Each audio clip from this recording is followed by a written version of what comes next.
Nick, should the Bucks be encouraged or discouraged with the win? I'll tell you in 1 second. Sorry, I'm just balling up Bruce Sard's Jameis MVP future. In the trash. Sorry about that. It's week 2. Okay. It's week 2. No. And you're supposed to say dark horse. Yeah, well, that's some why. people That's really why like. you got He dark picked horse Jameis. odds at 50 to 1 or whatever, and now they're worth what that piece is of he paper's done? worth. So let's just You're done on the Bengals. let's just throw that out because the Saints are very, very lucky to not be 0-2. You know what I mean? It took somewhat of a miracle for them to not be 0-2. To me, the Bucs should be encouraged, and here's why. There is a path, and I want to give credit where it was. I was watching football with my pal and a guy you guys know, Bomani Jones, yesterday. He mentioned this, and I was like, you know what? I think this is a really smart point. Okay. There's a path for the Bucs to follow to end up in the Super Bowl. Great defense, aging quarterback who might be a little or a lot past his prime, new head coach who had head coaching experience previously, and that's the 2015 Denver Broncos.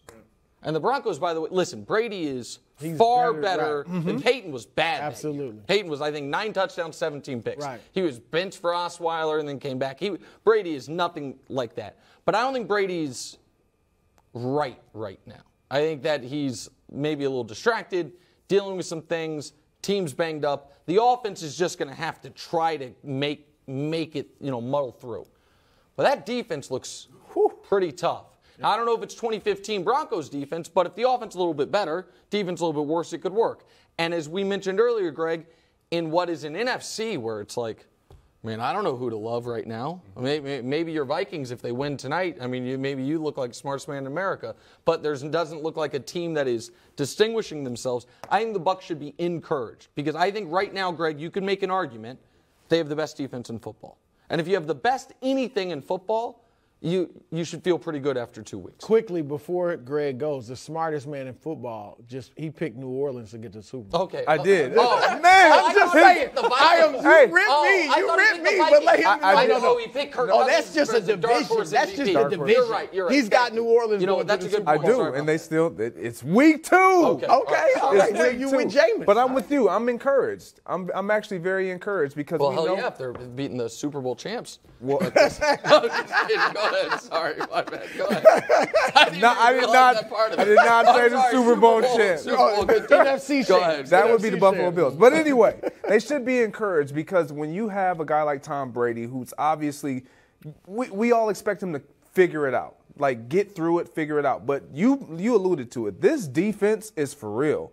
And if you are able to win games defensively, you have got to believe that at some point, Tom Brady and this offense that is not fully healthy, missing Godwin, Julio Jones, if they can get some type of rhythm and chemistry, they will be better than what we've seen in week 1 and 2. So for me, this defense, you can't help but to be encouraged by it because of the way they're playing. I mean, top tier pass, second in yards per attempt, third in yards per play. Like they have 10 sacks in 2 weeks. Like, they are playing lights out. And if you are Todd Bowles and you're a head coach and you're a defensive-minded guy, that's exactly what you want your defense to look like. He's got to feel great. They should feel great, no doubt. Nice. I'm with everybody's encouraged. Hold on. They just beat a team that had beaten them 7 straight times. Brady had never beaten them in New Orleans without 2 of your top 3 receivers, Godwin and Jones, and Donovan Smith was out. Brady's look, the offense obviously needs work. Brady's been sacked 3 times in 2 games. We're talking about Joe Burrow's been sacked 13 times. 3 times in 2 games behind a makeshift offensive line. So they're going to get better offensively. There's no doubt about it. I think Brady, you're right. He seems distracted. He's not quite himself. But he doesn't physically, to me, look any different. He's still throwing the ball well. And that touchdown pass to Perryman that was the game winner. That was a great pass. The great pass. So he can still make all the throws. Lyles is skeptical. They're in great shape to win the NFC. I'm serious. I will ride with Tom Brady till my dying day. But I'm not going to sit here and be like, yeah, everything is great. The numbers do not look great. Completion percentage down. Passing yards way down. Touchdown and interceptions. He had 9 touchdowns. He's got 2. Passer rating way down. So I know it'd be nice to sit here and say, yeah, it's a gritty win. No, I think it is time to not sound a loud alarm, a quiet alarm, more like a phone call. Say, hey, OBJ, are you ready yet? Because when you're ready, I need you to come back. Gronk had that video in the barbershop. He's like, I'm going to make Brady sweat. Well, the sweating is happening. Gronk, we need you back. And I understand the Broncos parallel. The other parallel is the way he won the Super Bowl with a bunch of guys, AB joining in the middle of the season, when Fournette joining in the middle of the season. He needs more weapons. Julio's not going to come back and be 100% for 17 games. I don't believe that. Now you're missing Mike Evans next week. I'm sounding a quiet alarm, more like a phone buzz to Gronk. And I understand that, but I think the reason why I'm not sounding an alarm is because they're 2-0. They still found a way to win. That's fair. Right. Like, and we, I think, unanimously would agree that this isn't going to be Tom Brady for the duration of the season. Like, I don't think any of us up here says, his numbers are going to decline every week. No, I know. Now, he may not be what he was in the past, but he's had moments where he's thrown the ball in the dirt, and we started to question his arm. We know Nick questioned his arm. His arm is falling off. He's falling off the cliff. Like, we've seen it, we've heard it over and over again. And so my question becomes, why would we even doubt Tom Brady? I guess I just want Gronk back. And the NFC is wide. I would feel, if I were a Bucs fan, which I'm not, and you were to tell me through 2 weeks you're going to be 2-0, and you can choose one of these two. Brady's going to look questionable, but the defense is going to be out of its mind. Or Brady's going to look great, and the defense is going to be questionable. I'd feel better about the first one, the one that has happened. Absolutely. Because you feel like, okay, maybe if the defense can be like this throughout the year, we only need a couple Brady moments. Correct. You know what I mean? And so that's like a Jimmy G-esque pass. Okay. Good defense, good running, good team.